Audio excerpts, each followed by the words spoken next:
কয়েকদিন আগে একটি সাক্ষাৎকারে শবনম বুবলি বলেছিলেন তিনি ম্যারিড, ডিভোর্সি না, তাদের সংসার কন্টিনিউ। আসলেই কি তাই? আচ্ছা, একটু যাচাই করার ট্রাই করি। তার আগে একটা কথা বলি, বুবলি কেন বলেছিলেন তিনি ম্যারিড, ডিভোর্সি না?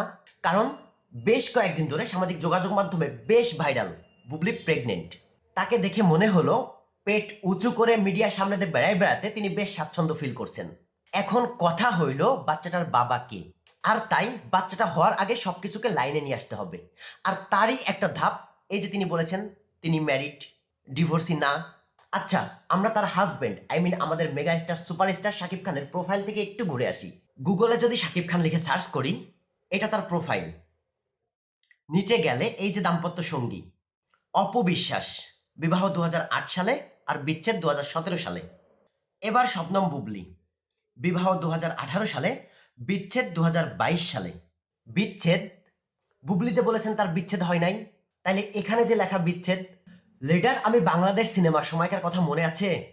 কত নাটক, কেউ কারোর দিকে তাকাবে না, কেউ কারোর হাত পর্যন্ত ধরবে না। পরিচালক কত কষ্ট করে গানটার শুটিং করেছিল মনে আছে?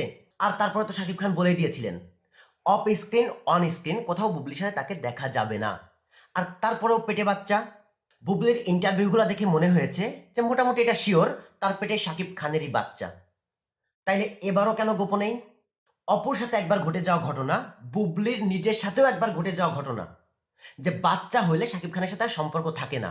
বউ হিসাবে স্বীকৃতি পাওয়া তো দূরের কথা, আরো দিনকে দিন মিডিয়ার সামনে লাঞ্ছিত হতে হয়। তাইলে এবার কি অন্তত বাচ্চা নেওয়ার আগে শাকিব খানের সাথে সবকিছু ক্লিয়ার করে পাবলিক প্লেসে স্বীকৃতিটা আদায় করে নেওয়া দরকার ছিল না?